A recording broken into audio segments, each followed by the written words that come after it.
Aoka hiara-mivavaka isika rehetra. Misaotranao zahay, ry Jesosy Tompo, fa ianao miasa no manorina ny fiangonanao. Ianao miasa no manorina itony toby masina itony.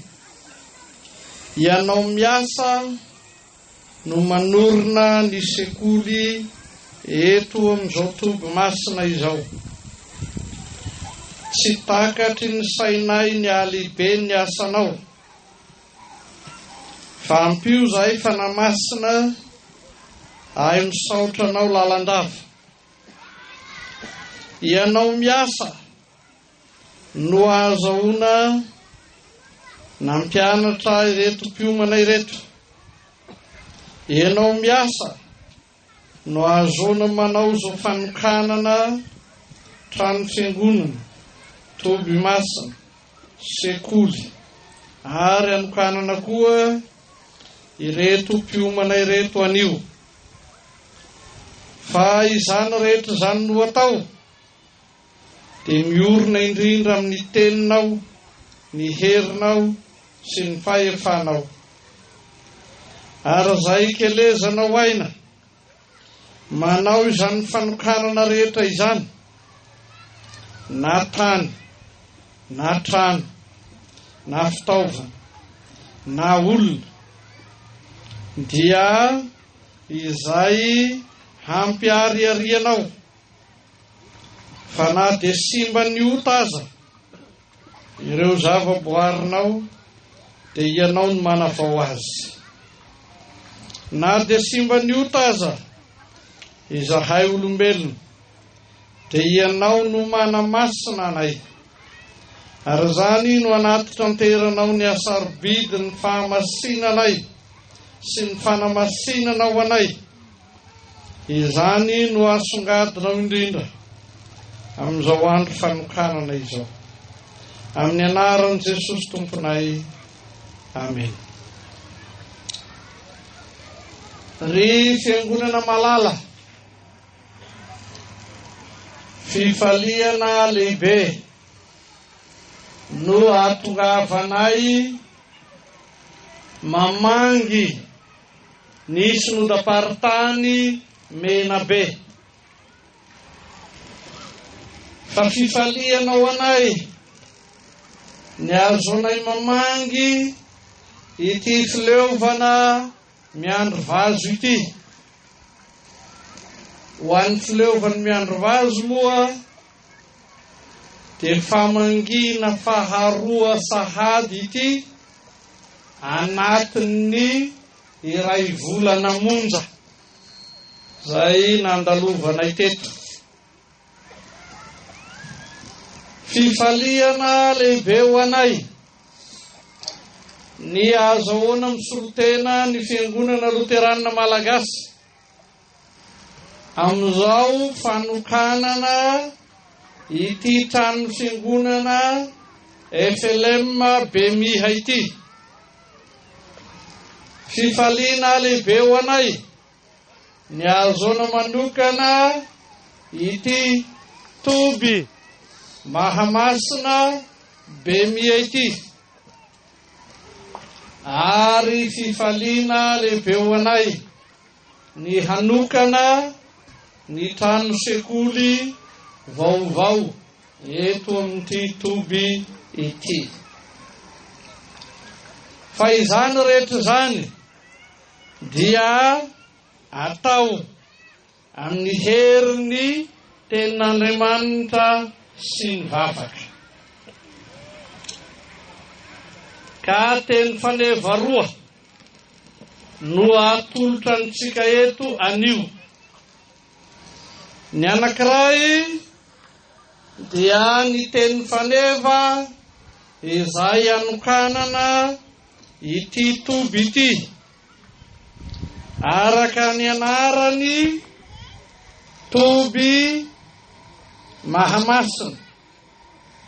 Renareo tamin'ny tantara ny fikasan'ny mpikarakara sy ny teny izay mirakitra izany anarana izany araka ny fanolorana nataony mama volahavana Germaine na ineny lava.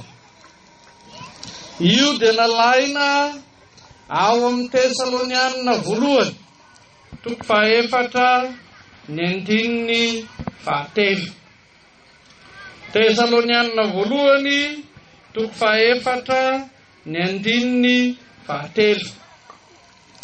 Fa rehefa voatokana ity toby ity ho toby fanokanana dia ho tanterahina ny koa ny fanokanana mpiandry voalohany eto amin'ity toby mahamasina ity, ka amin'izay mahatoby ny ray amin'ny toby lehibe ankaramalaza azy dia ny teny faneva izay noraisina nanomboka tamin'ny 2 Aogosta no teny faneva koa iombonan'ny toby rehetra ny ray amin'ny toby lehibe ankaramalaza.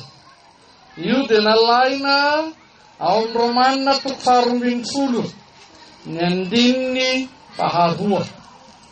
Romanina 12 ny 2. Noho izany dia ara-mitsangana isika hamaky ny Tesalonianina voalohany 4:9 sy ny Romanina 12:2.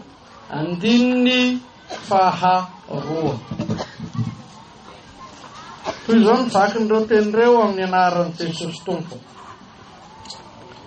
Fa izao no sitrapon'Andriamanitra dia ny hanamasinana anareo, ifadinareo ny fijangatsangana, ary aza manaraka ny fanaon'izao tontolo izao, fa miova amin'ny fanavaozana ny saina, hamantaranareo ny sitrapon'Andriamanitra, dia izay tsara sady akasitrahana no marina. Ry Ray Masonao manamasinana amin'ny fahamarinana, ny teninao ny fahamarinana. Amen. Ry fiangonana malala ho aminareo rehetra ny fahasoavana sy ny fiadanana avy amin'Andriamanitra raintsika sy Jesosy Kristy Tompo. Amen.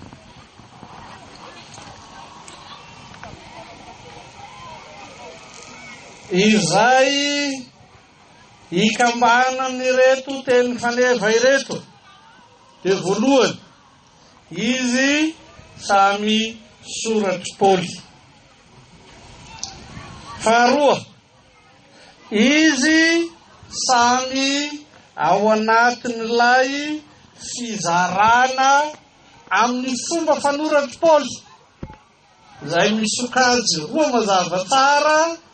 Ny tapany voalohany amin'ny taratasiny mandrakariva dia fanorenana lalina ny finoana, hananana fahamatorana be amin'ny finoana. Fa ny faharoa dia fanampy-tanterana ny fahatsaram-pitondrantena mifanaraka amin'izany finoana matanjaka sy mahafiorina izany. Ka na maka ny Tesalonianina voalohany 4:9 na maka ny Romanina 12:12 dia samy tafiditra ao amin'ilay sokajy mikasika ny fananarana sy fampianarana momba ny fitondrantena. Ary izao no hita indrindra amin'ireo teny faneva anankiroa ireo. Raha ny Romanina dia hoy ny voalazany azy, hamantaranareo ny sitrapon'Andriamanitra. Fa raha ny filazany azy araka ny Tesalonianina voalohany dia hoy izy, sy hanaovanareo ny sitrapon'Andriamanitra. Raha ampifamenoina izany hafatra ho an'ny fiangonana tany Roma sy ho an'ny fiangonana tany Tesalonika izany, dia izao indrindra ny faleha. Fantarina ny sitrapon'Andriamanitra ary atao na tanterahina ny sitrapon'Andriamanitra. Io no zavatra lehibe indrindra amin'izany. Ka amin'izany famantarana ny sitrapon'Andriamanitra izany dia tondroin'i Paoly mazava tsara. Raha alaitsika manomboka amin'ny 1:9 dia hoy izy: atolotrareo ny tenanareo ho fanapitra velona masina. Sitrak'Andriamanitra dia fanompom-panahy mety ataonareo izany. Fa vokatr'izany fanokanana izany, vokatr'izany fanapitra velona izany, vokatr'izany fiainana ny fahamasinana izany, dia hoy Paoly: aza manaraka ny fanaon'izao tontolo izao. Amin'izay mampitovy lokontsika amin'ny fomban'izao tontolo izao, na amin'izay angalatsika volotany ka hanaovantsika ny fanaon'izao tontolo izao. Misy tokoa ny adaladala, dia izao ny filazany azy. Atahoana no fitoroteny aminy, atahoana ny fandresena lahatra azy raha tsy fantatra tsara ny fiainany. Kanto izy amin'io hiditra ao amin'io tontolo io sy hanamboatra azy, fa haka ny fombany, hanao ny fanaony. Izany indrindra no ananaran'ny apôstôly Paoly mazava tsara ka hoy izy: aza manaraka ny fanaon'izao tontolo izao. Fa tsy mijanona fotsiny hoe tsy manao ny fanaon'izao tontolo izao, fa misy taridalana mazava eo hoe miova amin'ny fanavaozana ny saina. Io ny ventiny indrindra amin'izany ry havana, miova amin'ny fanavaozana ny saina.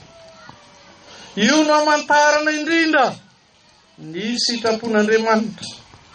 Ary dia azavay io sitrapon'Andriamanitra io izay tsara sady ankasitrahana no marina. Io no sitrapon'Andriamanitra tsy manaraka ny fanaon'izao tontolo izao. Io no sitrapon'Andriamanitra miova. Ary izao indrindra no ilazany Paoly azy raha milaza zany izy amin'ny Korintianina 2:5, 17. Izao indrindra no ilazany azy. Amin'izay fanavaozana nomen'Andriamanitra antsika izay dia tsy mitovy amin'izao tontolo izao isika. Izany indrindra no terin'ny Paoly amin'ny Korintianina 1, Korintianina 2, 5:17. Fa ny dikan'izany sy miaraka amin'izao tontolo izao, sy manao ny fomban'izao tontolo izao, dia tahaka izao no fanazavana azy mahitsy kokoa. Tsy miray Andriamanitra amin'izao tontolo izao. Fa manana ny Andriamanitra ao ianao ka tsy manompo razana, tsy mangatapitaina amin'ny razana, tsy manompo arena, tsy manompo voninahitra, tsy manompo fahefana, tsy manompo na inona mety hamatoka anao zany. Fa izao manompo an'Andriamanitra telo izay iray, manompo koa an' Jesosy Kristy Tompo. Io indrindra no anterin'ny Korintianina 1:12. Jesosy Kristy no Tompo, ary tsy misy Andriamanitra hafa mihoatra noho izany. Izany no lazainy didy voalohany, ka ilazany hoe aza manan'Andriamanitra hafa fa izaho ihany. Aza manan'Andriamanitra hafa fa izaho ihany. Fa indrindra ny anazavany Martin Luther zany, tsy maintsy hatahotra sy ho tia ary atoky an'Andriamanitra mihoatra noho ny zavatra rehetra isika. Tsy maintsy hatahotra sy ho tia ary atoky an'Andriamanitra mihoatra noho ny zavatra rehetra isika. Ny dikan'io zany satria manan'Andriamanitra sy miaraka amin'ny Andriamanitra izao tontolo izao ianao dia manana fiainana tsy manao ny fanaon'izao tontolo izao ianao. Io indrindra no lazaina amin'ny teny malagasy mahitsy tsara, voatokana. Voatokana. Fa izao koa no ilazany ten'Andriamanitra azy, marina tsy misy lemany tsara, nohamasinina. Nohamasinina. Amin'izany dia tadiavina tokoa ary atao tokoa izay sehoany sy ariarian'izany. Manana fiainana masina, manana fiainana voatokana, dia tsy fiainana mitovy amin'ny fiainana izao tontolo izao, fa fiainana hafa. Dia fiainana izay iarahana manana amin'i Jesosy. Fa arak'izay lazainy ity teny fanevany toby mahamasina ity, dia izao indrindra no lazainy fa izao ny sitrapon'Andriamanitra dia ny hanamasinana anareo. Amin'izany ny fanamasinana dia tsy mba izay ezaka manokana ataontsika tsirairay avy amin'ny herintsika. Fa amin'izany ny fanamasinana dia izay ataon'ny tenin'Andriamanitra ao amin'ny fiainantsika isanandro. Ary arakarak'izay iainantsika sy velomantsika amin'ny tenin'Andriamanitra no ampitomboany izany tenin'Andriamanitra izany sy ny herin'ny fanahy masina ny fiainantsika amin'ny fiainana araka ny sitrapon'Andriamanitra, dia fiainana vaovao sy tahaka ny fanaon'izao tontolo izao. Dia ny hanamasinana anareo hoy izay lazany teny faneva azy eto. Izay azahoan'Andriamanitra miasa sy manavao antsika isanandro amin'ny alalan'ny tenin'Andriamanitra. Io dia asa izay ataon'Andriamanitra amin'ny fanahy masin'Andriamanitra, amin'ny herin'ny tenin'Andriamanitra, ao amin'ny saitsika voalohany indrindra, ao amin'ny fotsika ao. Ary izany no mitranga sy miseho amin'ny fiainantsika, ifaneraserahantsika eo amin'ny fiarahamonina isanandro. Ity zany dia sy mba lamba fotsy apetaka amin'ny fotoana anankiray. Tsy izany ity. Ny olona zany rehefa mieritreritra hoe no masinina voatokana dia izy mitafy lamba fotsy. Fa tsy ny herin'ny lamba fotsy io. Ny lamba fotsy dia eo ho famantarana ny asan'ny tenin'Andriamanitra, ny asan'ny fanahy masina ao am-pontsika ao sy ao an-tsaintsika ao. Ary ny lamba fotsy dia fiariariana izay asehony ety ivelany. Fa ny zava-misy dia izao, sy manana ny tenin'Andriamanitra ho fivelomany tokoa ny olona, ka manjary tondroin'ny olona molotra amin'ny fiteny hoe mpivavaka lahady fa mangalatra koa latsinainy. Ka na dia mitafy lamba fotsy izy dia tsy misy fanavaozana izay ataon'ny tenin'Andriamanitra ao anatiny, tsy misy fanamasinana izay ataon'ny tenin'Andriamanitra ao anatiny. Ity lazaiko ity dia zavatra mahamenatra fa tsy mba feniko fa resaha. Azo ny fiarahamonina nangalatra koa ny mpiandry anankiray. Ary rehefa azo nangalatra koa izy, sy mba nitondra azy teny amin'ny gendarme nataon'ny olona voalohany indrindra. Fa ninana hoe aiza ny akanjony ampiakanjoy azy aloha. Ary dia ampisakeleo azy ny akoho izay nangalariny. Io dia fiariariany hoe ny lamba fotsy no iafenan'ny olona maro. Fa tsy io no fototra amin'ny fahamasinana. Fa ny fanamasinana na ny fanokanana izay ampiakanjona ny lamba fotsy dia ampiariarinany hoe misy tenin'Andriamanitra ao amin'ny sainy, misy tenin'Andriamanitra ao amin'ny fony, ary tenin'Andriamanitra izay miasa maraina, atoandro, hariva, alin'asa. Ity dia fampietretana koa ny ilazako azy. Ny mpikaroka momba ny atao hoe saina dia milaza ho zavatsara izy. Fa izay eritreretina ho andro aman'alina dia averinao io amin'ny alina be. Ka ny sasany manofy miresaka dia mamerina izany zavatra mameno ny sainy sy ny fony zany. Sy teneniny aminao angambo io fa fenao anatin'ny lohany ao isan'andro. Hany ka amin'ny alina izy dia mirediredy miresaka an'izany zavatra ao an-dohany sy ao am-pony zany. Ka raha tsy misy zavatra tsara ao anatin'ny lohany, tsy misy zavatra tsara ao anatin'ny fony, fa zavatra ratsy daholo ao, fankahalana, fanenjehana olona, fifosana, halatra, vonoan'olona, fakambadin'olona, izany no mameno ny say, dia izany no miverina ao ka mampitahotra azy amin'iny alina iny.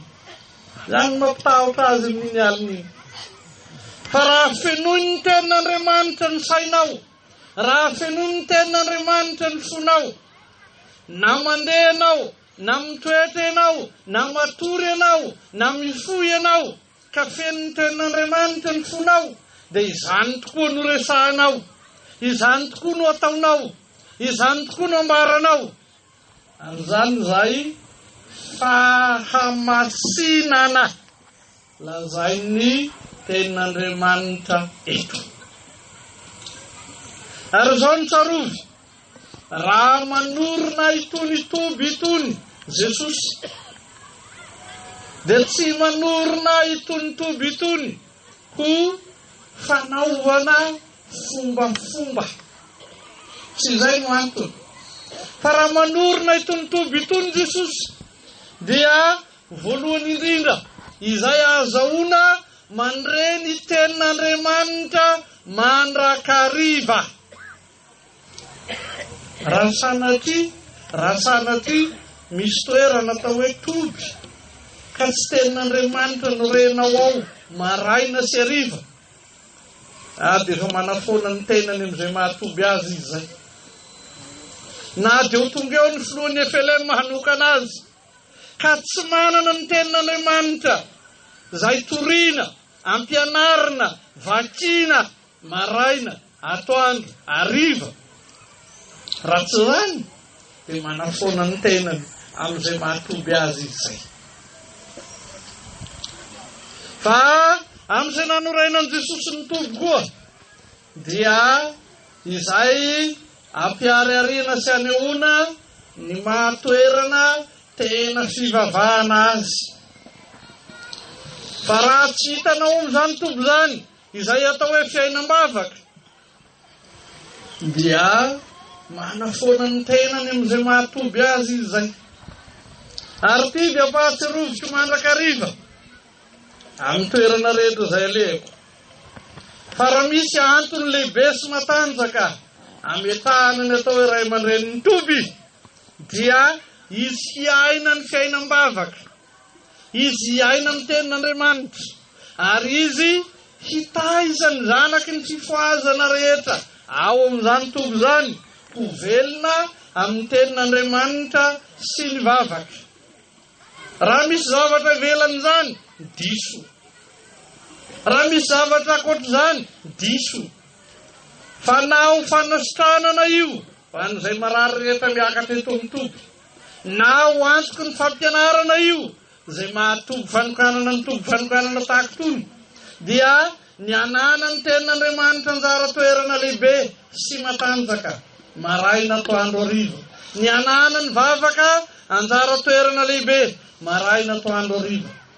Fa izany indrindra izay lazainy teny faneva eto, fa izao no sitrapon'Andriamanitra dia ny ana-masinana anareo.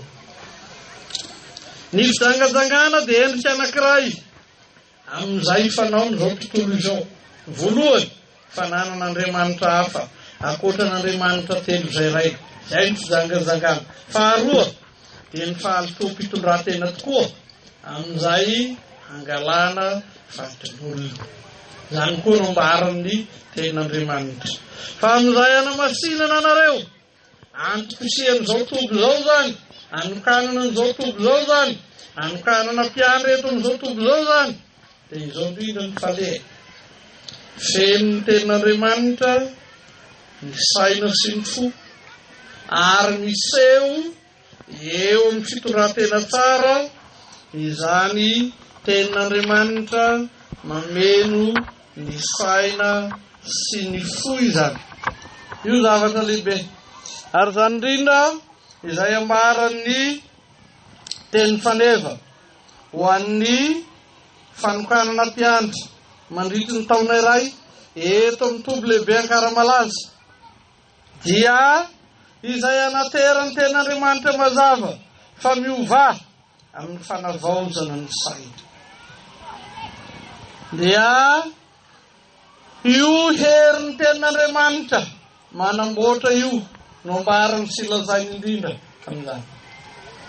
Fantatsika fa namorona antsika tamin'ny fahatsarana rehetra Andriamanitra, fa tonga nanimba izany fahatsarana rehetra izany ny ota, ary tena namotika tanteraka nitondra ho amin'ny fahafatesana azy. Fa saingy nanao ny asa lehibe Jesosy tamin'ny asa mpanavotana izay nataony, ary tsy mitsahatra mbaraka androany ny asa ny fanahy masina manao izany fanavaozana izany. Izany indrindra no antom-pisian'izao toby izao. Izany indrindra no antony hiariarian'izao fanokanana mpiandry eto anio izao. Misy asa ny fanahy masina izay manavao. Misy asa ny fanahy masina izay mitondra fanavaozam-piainana, fanavaozana ny saina, fanavaozana ny fo, fanavaozana ny fitondran-tena.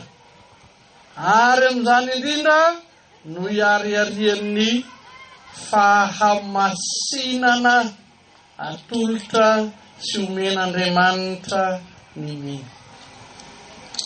Fanomezana lehibe izay omen'Andriamanitra antsika amin'ity andro an'io ity, amin'ny fanavaozany anao voalohany indrindra, amin'ny fanamasinany anao voalohany indrindra, ary hidirana amin'izao fanamasinana na fanokanana ny fiangonana eto amin'ny Efelerma Bemia. Amin'izay anamasinana na anokanana ity toby mahamasina ity. Sy anarana mahafinaritra fotsiny hoe mahamasina, fa toerana izay anavaozan'Andriamanitra anao isan'andro izany. Toerana izay ampahirezan'Andriamanitra anao mandrakariva izany. Ary izany koa no tsaroantsika indrindra amin'izao fanokanana mpiandry izay tanterahina eto anio izao. Mba ho ny fiainantsika tsirairay mandray ny fanavaozana ataon'ny fanahy masina. Mba ho ny fiainantsika tsirairay mandray ny fanavaozan'ny tenin'Andriamanitra. mba tsy ho ny lamba no lazana hoe mahamasina antsika, fa mba ho ny tenin'Andriamanitra tokoa no miasa ao anatintsika isan'andro hitondra izany fanamasinana izany.